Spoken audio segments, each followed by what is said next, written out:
रामपुर गांव की भूतिया हवेली की कहानियां खौफ पैदा करती थीं। लोग कहते जो वहां रात बिताता वो गायब हो जाता या उसका दिमाग खो जाता।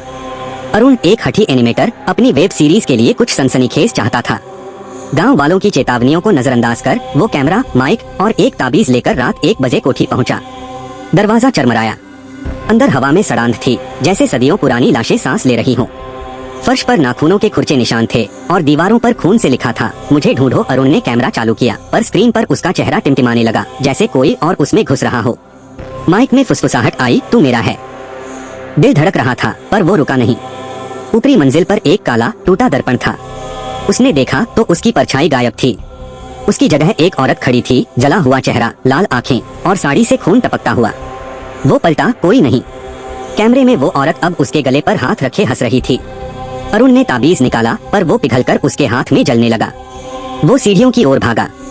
फर्श से खून रिस रहा था और हर कदम पर कोई उसका पैर पकड़ रहा था। नीचे पहुंचा तो दरवाजा बंद। बाहर से बच्चे की हंसी सुनाई दी, पर इतनी डरावनी कि रोंगटे खड़े हो गए। माइक में आवाज आई, मेरी कहानी तू खत्म करेगा। अरुण ने जेब से नमक छिड़का। एक चीख गूंजी, दीवारें हिली और दरवाजा खुल गया। वो भागा, पर पीछे मुड़ा तो कोठी गायब थी, सिर्फ कोहरा और खाली मैदान। गांव पहुंचकर उसने कैमरा चेक किया।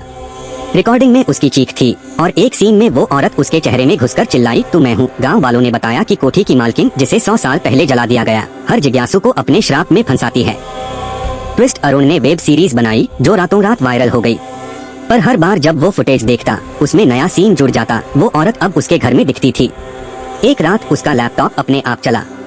स्क्रीन पर उसका चेहरा था, लेकिन आंखें लाल और आवाज वही, तू मेरे बिना अधूरा है। अचानक उसकी कलाई पर जलने का निशान उभरा, वही जो उस औरत की साड़ी पर था। उसने दर्पण में देखा तो उसका चेहरा धीरे धीरे उस औरत में बदल रहा था। असली ट्विस्ट तब आया जब उसे याद आया कि उसने कभी गांव वालों से कोठी के बारे में नहीं पूछा था। फिर उसे कोठी का रास्ता कैसे पता? उसका दिमाग चकराया। उसकी जेब में एक पुराना लॉकेट मिला, जिसमें उसकी और उस औरत की तस्वीर थी, जैसे वो सदी पहले उसका साथी था। अब हर रात वो दर्पण में खुद को नहीं, उस औरत को देखता है और उसकी वेब सीरीज अपने आप अपलोड होती रहती है, जिसमें वो खुद उस औरत बनकर उसकी कहानी जी रहा है।